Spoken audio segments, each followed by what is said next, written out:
Hey, welcome everybody. It's time for another episode of Driven by Design. The one show, the only show that takes a look at everything driving us these days. The good, the bad, and the ugly.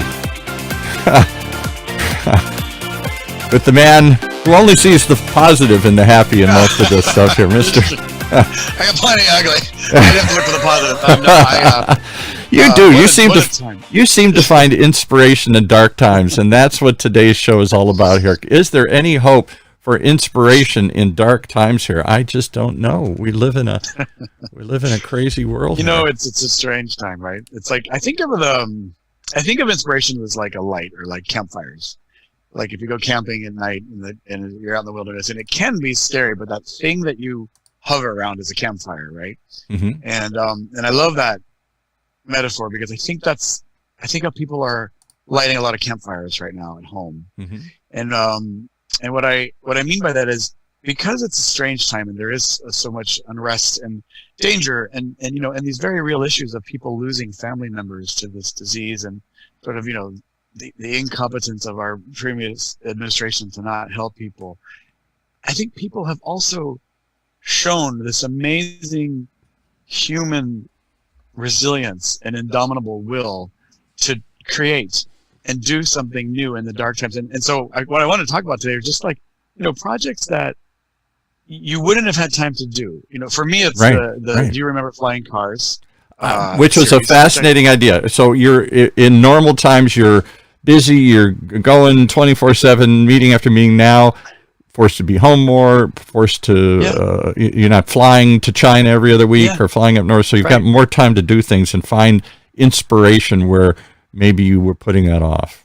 That was a fascinating idea. The paintings you did on that. Yeah. Right. Yeah. With my client, you're absolutely right. With my current client, bringing him up to Silicon Valley every week or to China, now giving me a VR system so I can look at the car here in my living room, which is crazy. I do have this time, and so, and the sort of campfire I built in this time was that the art of being an art designer. we have a guest speaker today, Lewis, putting in his 2 cents here, right? Yeah, he was like, he's definitely a camera hound, so he found his light.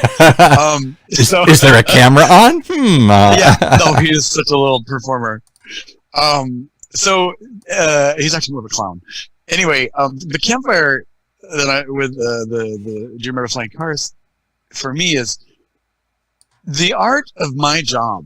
My job has changed a lot from what it was when I started, which was I would sit all day and draw. Car designers historically have always sat around and drawn and made beautiful art. Right. But today the job is so quick that the drawings I do are very quick and they immediately go into the hands of a digital modeler. And then we play like a tennis game or a volleyball game, back and forth. Sends me the model, I sketch over it. Right. 3 models, goes back and forth for 2 years, like this current project. But that thing that I love doing most, which is sitting and creating a beautiful image, is not part of it. So that's why I started doing these and these paintings. They're a nice exploration into something I wouldn't have had time to do.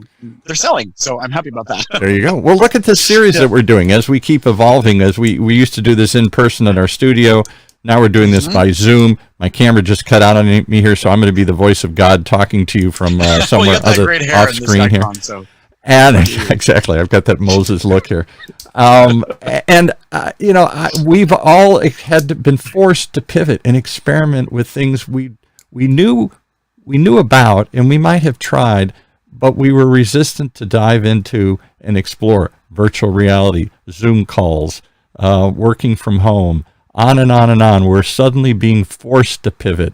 And out of that, some amazing things are happening here. Let's talk about in your industry in general. How has it changed auto design to sit at home and look at something through goggles?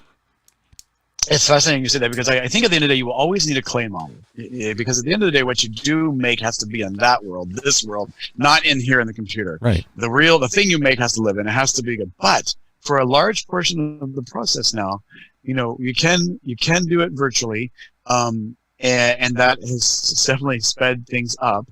but also kind of on a broader sense. Let's say, doing a self-driving delivery vehicle for a client right now. Right. And without getting into specifics, I believe that there's never been a better case study for this business model than during a pandemic, because so much of what we're now consuming is coming to the house. Yes. Via Amazon. Oh, yeah. I want the convenience, and I'm frightened to go out, or I'm prevented to go out. Exactly. And so in maybe ways that people might have been resistant to the autonomous aspect of basically an automotive robot. Right. A couple of years ago, I led a design team on a car called Zoox, and they were doing a taxi, which I think their image just got leaked the other day. It did, right? Showing the car. But again, the speed of this stuff coming out and having consumer acceptance, I think, is very different than it would have been pre-COVID. I agree. If you want to hire that taxi, just to finish the thought, if you want to hire that taxi, but you didn't want to be exposed to the driver, that's now possible. Yeah. And before we thought that sounded weird. It's like that Bruce Willis movie. I forgot which one it is. Total Recall. Yeah. With the crazy mannequin of the taxi driver. Exactly. Yeah. I always thought that was so funny because, like, why would that? A lot of things that design does is try to put people at ease with an unfamiliar technology. Right. I think putting a fake human in a I said Bruce Willis, Arnold Schwarzenegger. Yeah, Schwarzenegger. He's in this taxi with this funny cartoon character of a driver and everything. Yeah. Yeah. Also, it's a waste of a passenger seat. So that never made sense to me. But they are. The crazy thing is that they're here and they're coming. Yeah. And the delivery, whether it's the taxis or the delivery vehicles, I think we'll always have some trepidation, but I think what's interesting about this time is it's speeding up consumer acceptance. And I think that general moment of creativity in this industry and in my own art, those are the little nuggets of light that we can focus on when things are scary. Well, you're big about finding the joy in through the darkness. Your quote, I've never forgotten the quote you gave. Was it Tom Matano's quote or somebody else's quote that said, "If you're going to design the future, make it a happy one." Make it a happy one. It's absolutely. He's like the Yoda of automotive design. Creating the Miata and the RX-7, and he always said that to me. If you're gonna create a little piece of the future, in this case a car, right? Well, make a happy one. why do you want to live in an apocalyptic world if we are the creators? But we don't think we have a choice. Everybody. We right now people don't feel like they have a choice with COVID and with the as it's been described, the dark winter that is upon us here. We are alone in the dark. We're scared. And we're like frightened little children here. Tell me a story. Tell me something positive here. And those that can step forward and say, okay, it's not all doom and gloom. There are some positive aspects of it. Those are the ones that are shining through. Well, and I think, too, it's sort of like self-care to me. So, think about this, like coming out of, doing this project, doing the Shine project, which we've talked about in previous podcasts, coming out of a dark time. For me, I have to create something positive to help to lift myself up, and hopefully, if that kind of idea that if you shine your light, not from down onto people, sort of like a self-centered light, but a light that emanates from within. Right. I think it's what you're putting into the world. It's what you're manifesting. It's what you say, I want to contribute to this world, versus focusing on the dark, of the past or bad things that happened, or like in the case of our last president, it was always doing some, news and very like attention grabbing but negative. Well, that's such a magnet. But if you can just go, okay, I'm aware of that, that's out there, but what am I going to do? Yeah, right. Well, I'm going to create this little campfire that I can create. Right. And it's these. Well, think of this. Cars and you're always think of car design, or think of it as movie. I'll think of it as movies. I have more familiarity having been in the movie business a long time ago. But it's the same thing. Where do you want the eye to focus? When you design a car, you're trying to get the eye to look here. When a movie set, when they light it, they're purposely backlighting the head or drawing light down from above to shine. They're trying to force your eye to follow the story rather than just go anywhere. And I know you guys do that in cars in ways that we don't even know. When I walk up to a car, you know what I'm going to look at first, or you hope you know what I'm going to look at first, and then and that reaction that as I walk away, I'm going to turn back and look at it again. Yeah, that's when you fall in love with a car. Well, I think that's in general. So to me, that goes back to like just a general life philosophy that my grandma used to teach me, which is, you know, you can apply it to aesthetics or any sort of spiritual ness, if you will. But it's basically put your attention on that which you want to grow. Right. And I think it's so basic. If you want something, focus on it. If you want the negative, you know, like I went on a date with a guy like 2 days ago, and all he told me was what he didn't like. And so the conversation was about things he didn't like. Right. And I finally just said to him, I know a lot about what you don't like, but like, what do you like? And we couldn't get there. Yeah. So I finally just said, I don't think we're going to be a hit. and I remember it just felt like, that's okay. You know, that's fine. That's where that is. But I never learned anything. And, you know, and when you said that to him, did he say, yeah, that's one more thing I don't like? Right. No, well, I I'm think a little more bold than I think I actually just walked to the door and I was like, I don't think we're going to be a hit, and then open the door. Yeah. I don't know what his reaction This is your exit line here, yeah. Well, I think my grandma used to say at the end of a dinner party, well, I got to get to bed. I got to get to bed so these good people can go home. Yeah, right. That's the time to go.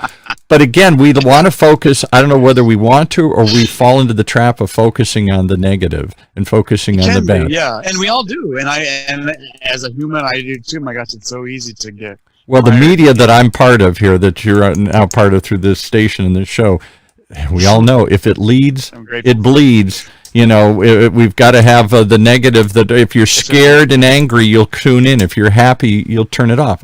If they came on the news tomorrow, whatever channel you want to listen to, and they said everything's fine, you turn the channel off. There'd be no news. Yeah. Well, you know, there's enough of that, and I feel like with these, you know, these little, what I'd like to do more in these short, brief podcasts, I want to feature more people who are doing interesting projects that are growing. Yes, and particularly in these times. That would be a fascinating look to find people who, in dark times, are shining through, who have found some light even in the darkness. Yeah, that would be great. So that's going to be coming up soon. Okay. In Driven by Design. All right. Well, if anybody wants to find out about your own project that you started, this Shine project, just give us a site again. Shining light on a subject that doesn't get much attention, domestic abuse among the LGBT community, and how that's growing as it is in all forms of society, as we're forced to be together and cracking up and under stress and strain, all that stuff, and how you're trying to shine a light on this subject by doing what? Well, so yeah, the Shine Project is a series of portraits of gay and lesbian men and women who have emerged from domestic violent relationships. Partnered with the LGBT Center, we're raising money for them, and you can find out about it at To Shine Through on Instagram. The Flying Cars series that I'm working on is a series of fictional flying cars from the 1970s that never happened, but would have been amazing if it had. They were promised. Had flying cars. They were promised. We were promised them. Yeah. Well, here they are. Here they are. Yeah, finally. And that's called Do You Remember Flying Cars on Instagram as well. Well, tune in again, as we're gonna. Lots of things driving us these days, and unfortunately, we're only hearing the negative side of what's driving us: the anger, the fear, the frustration. But in the midst of this, there are people finding inspiration, finding their way through, and finding a way to keep the light shining out. If you keep a light under a bushel, it doesn't illuminate much. You gotta lift the bushel once in a while and let it shine through here. That's what we're doing in the show. Thanks so much. Okay, we'll tune in again each and every week to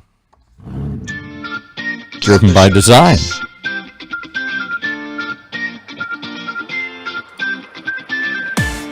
You've been listening to Driven by Design, the one show, the only show that takes a look at what's driving us these days. Right here in Orange County's only community radio station, OCTalkRadio.net.